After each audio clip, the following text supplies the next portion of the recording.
Ilahi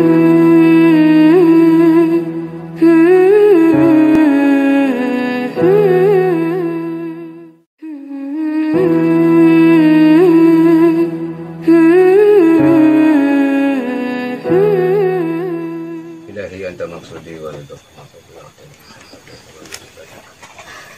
Radina billahi wa Islam dinan wa rasulah. Nawaitu aqul kata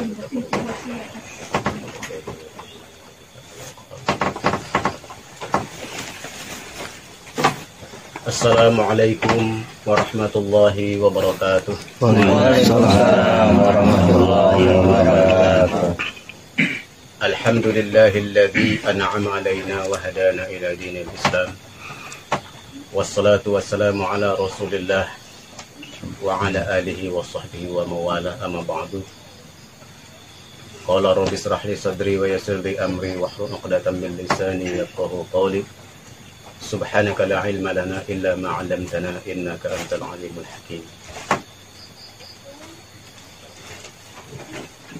Saudara-saudara sekalian yang dirahmati oleh Allah Subhanahu wa taala.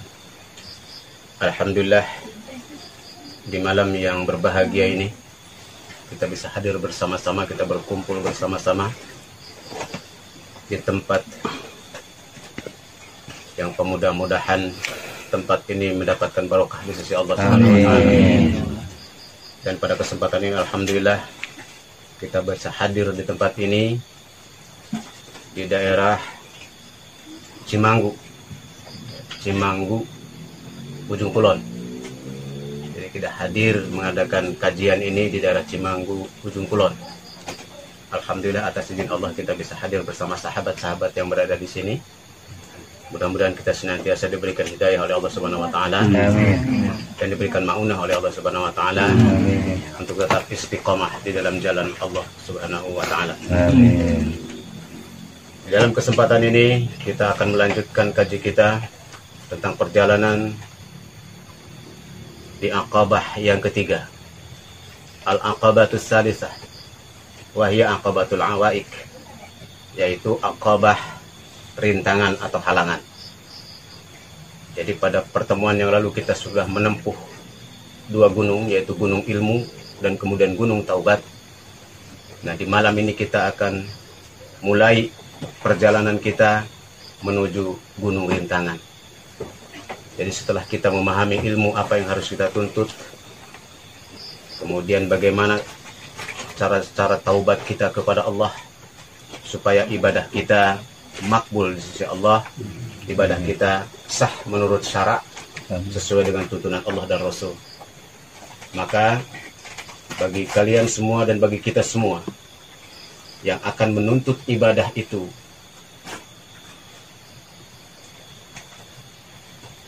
diwajibkan untuk mengetahui rintangan-rintangan apa yang akan menghalangi ibadah kita.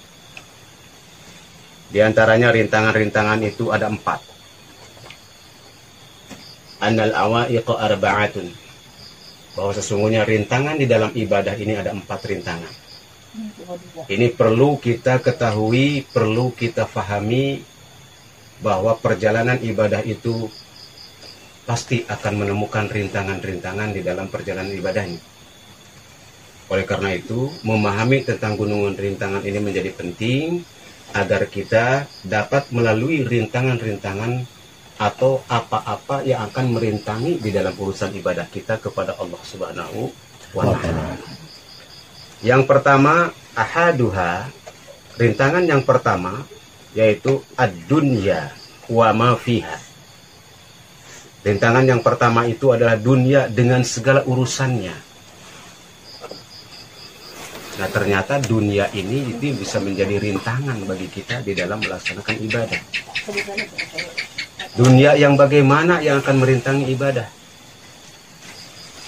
Sedangkan kita hidup di alam dunia. Oleh karena ini harus betul-betul kita pahami bentuk dunia yang seperti apa yang akan menghalangi rintangan atau yang akan merintangi kita di dalam melaksanakan ibadah kepada Allah.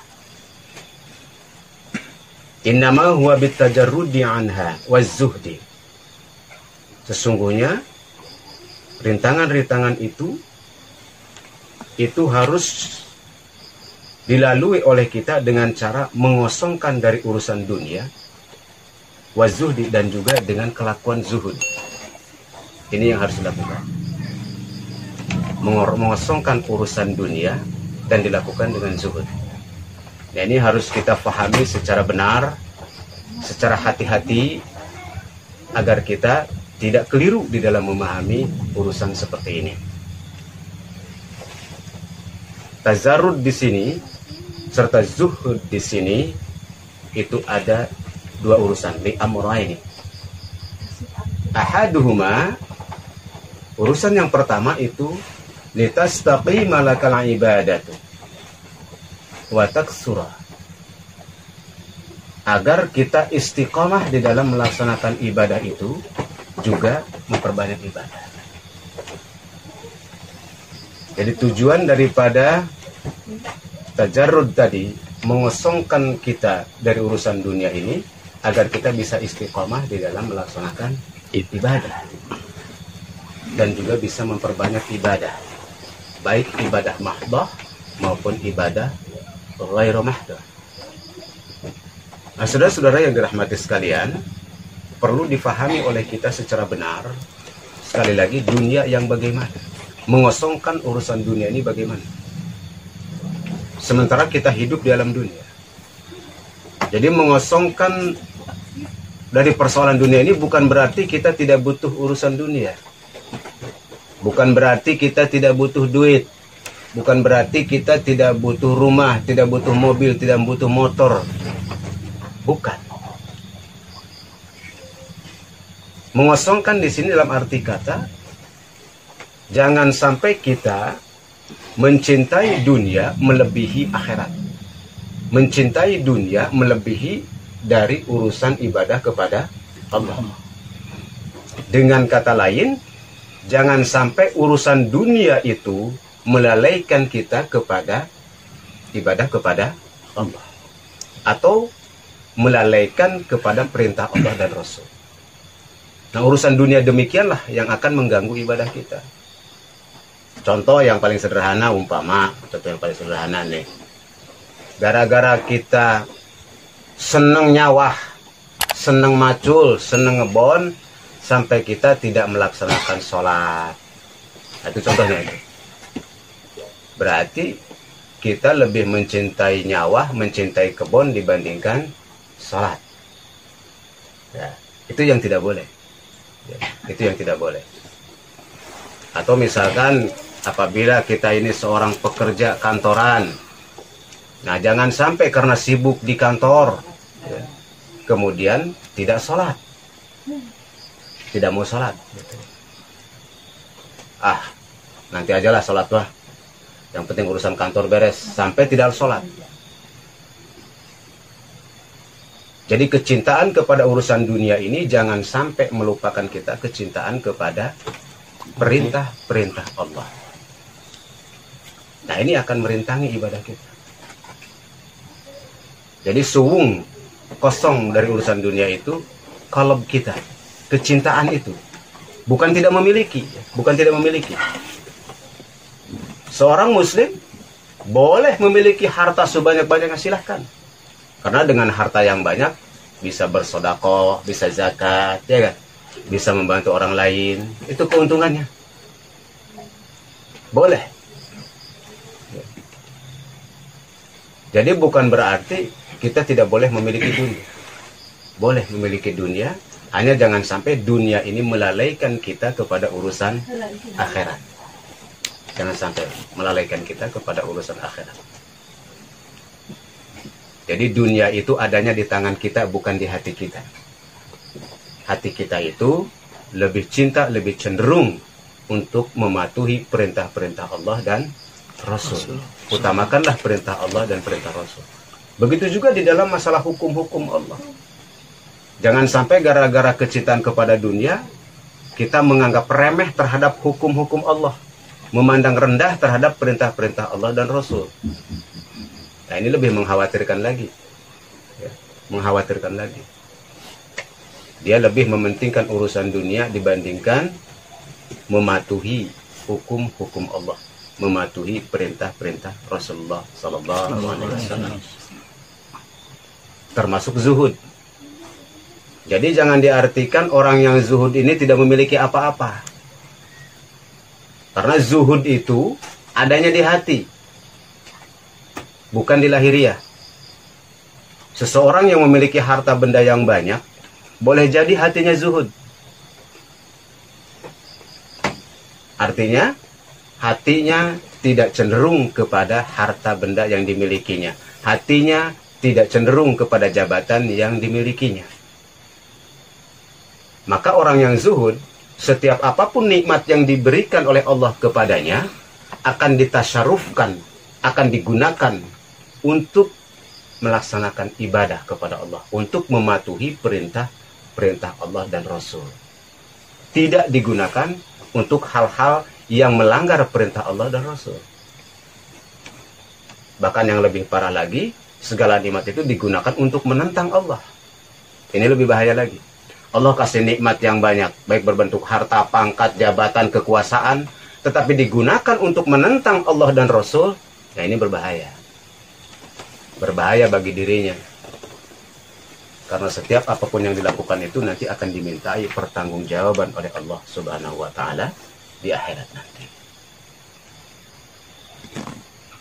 Jadi zuhud itu adanya di hati, ya, di hati. Tidak cenderung kepada dunia, tidak terlalu mencintai dunia. Tidak terlalu mencintai. Jadi urusannya dalam urusan mencintai. Karena saudara-saudara sekalian, di dalam hati manusia itu tidak bisa diisi oleh dua keadaan. Tidak bisa diisi oleh dua keadaan. Oleh dua kecintaan. Apabila seseorang mencintai dunia, maka kecintaan kepada akhirat akan terlepas dari hatinya. Jadi hati manusia itu tidak bisa diisi oleh dua keadaan. Misalkan seseorang ini ya cinta dunia, ya cinta akhirat, itu tidak bisa. Pasti salah satunya itu akan tergeser. Akan tergeser. Apabila seseorang lebih mencintai dunia, maka bisa dipastikan dia tidak akan mencintai akhirat. Atau kecintaannya kepada akhirat akan tergeser. Sebaliknya, apabila seseorang lebih mencintai akhirat, maka kecintaannya kepada dunia itu juga akan tergeser.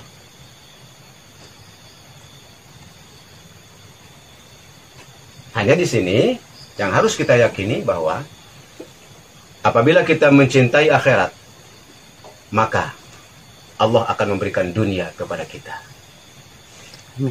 Dunia akan diberikan kepada orang yang mencintai akhirat.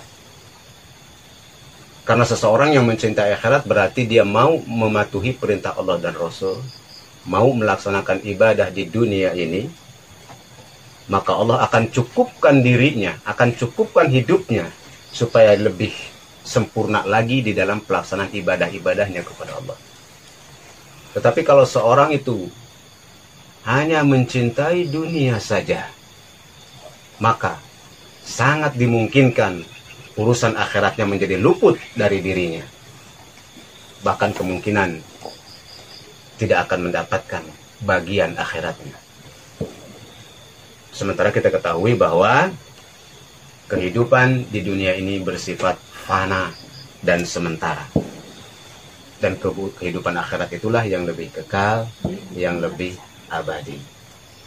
Oleh karena itu, pilihan terbaik bagi seorang mukmin adalah pandanglah akhirat itu lebih utama dibandingkan dengan dunia ini. Pandanglah dunia ini hanya sebagai jembatan untuk menuju akhirat. Ad-dunya mazra'atul akhirah. Dunia ini hanyalah ladang untuk menuju akhirat.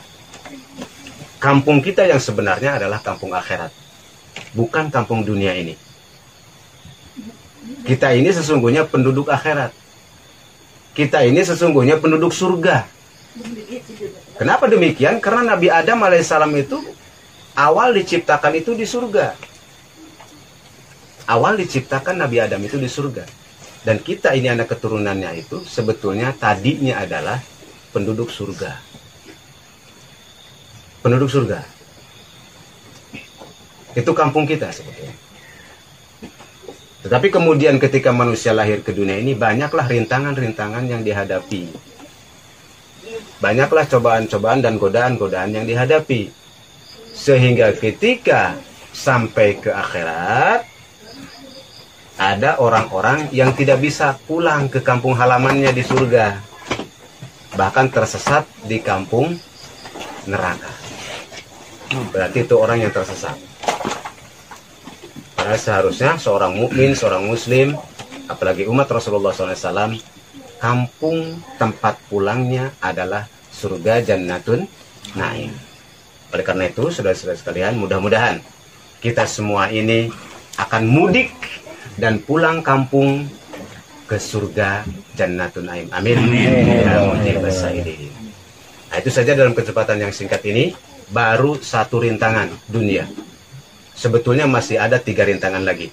Ada 4 rintangan yang harus kita hadapi di dalam perjalanan ibadah kepada Allah. Yang pertama adalah dunia, yang kedua adalah makhluk, yang ketiga adalah syaitan, dan yang keempat adalah nafsu diri kita sendiri.